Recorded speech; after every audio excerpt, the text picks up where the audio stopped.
Floyd Mayweather matapos may kasaang laban niya kay Mike Tyson, nag-training kaagad.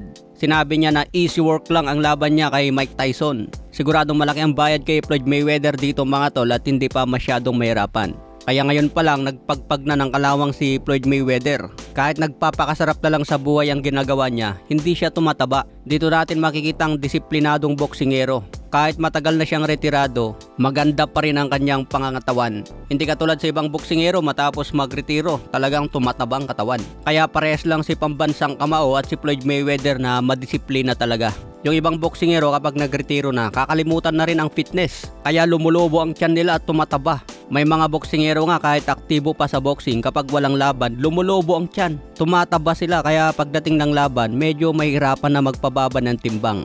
Sa ibang banda naman, laban ni Wonderboy Martin kontra Aran Dipaen. Paglalabanan na ang bakanteng WBO International Super Bantamweight Belt. Samantala, nagpost nga ang Ifugao Promotion tungkol sa laban ni Wonderboy at may fans na nagsabi.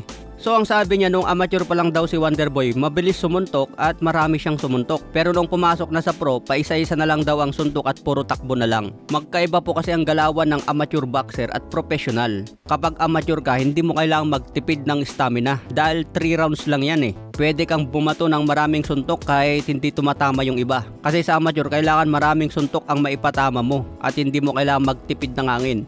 Pero pagdating sa professional, mahaba po kasi ang laban. Kaya kung bumibitaw ka ng maraming suntok at hindi naman tumatama, mabilis kang maubusan ng hangin dahil mahaba ang laban nyo.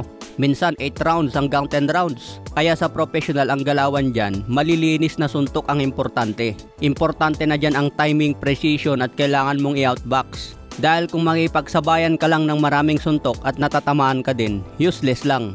Kaya yung galawan ni Wonderboy ngayon na paisa-isang suntok, pwede naman yun basta malinis ang patama. At kailangan din iwasan niya ang suntok ng kalaban. Kasi sabi nga mga tol, ang boxing ay isang science. Kailangan mong tamaan ng kalaban mo at hindi ka matatamaan.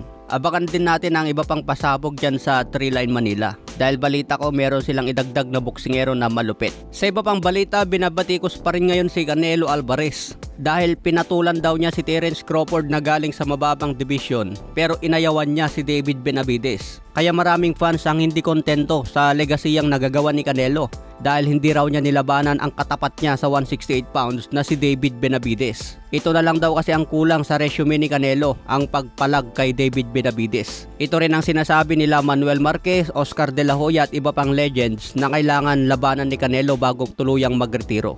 Malay natin makonbinsi ni Turki Al-Sheikh si Canelo. Pagbibigyan ang demand niya na $200 million para labanan si Benavides. Okay mga tol, hanggang sa muli nating updates.